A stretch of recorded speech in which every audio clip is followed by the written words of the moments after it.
welcome to another episode of Jessica's Games in Education. Today we're going to talk about some non-technology tools and games that you can use in your classroom. So the big push right now in education is to actually use technology all the time. But there's a place for these non-technology tools as well. They can help reach hands-on learners, make positive memories of the content area. They can teach endless soft skills while working in groups or by themselves.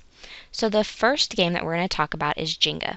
So day-to-day game that everybody plays. Tower of blocks, they pull a block out, set it on top of the tower. If it doesn't fall over, then they win. How I use this in my classroom is I number the blocks on the Jenga set.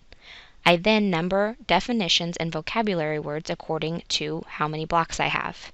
As the student pulls out a block, they tell the reader their number, and then the reader gives them a definition, and they have to have the right vocabulary word to match it. I assign points and make it a competition in my classroom. The second game is pool noodles. Pool noodles I never thought I'd use in my classroom, but I use them in accounting.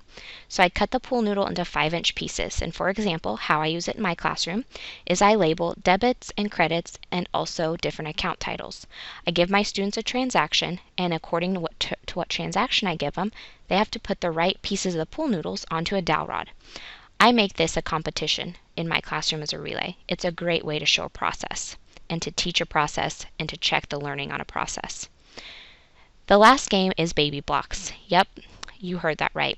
Baby blocks is what we're going to use for this one. So, how I use baby blocks is they have clear pockets around all sides of the cube. I put pictures or note cards into the baby blocks, and then I use them in different ways. First way I use it is for like the first day of school. I use it as a get-to-know-you activity, toss them out with questions about themselves. I also use this to review, check on learning as we go through maybe a lecture part of the class, but just to keep my students engaged. So, thank you for listening to another episode of Jessica's Games in Education. Hope you tune in next time where we continue this adventure.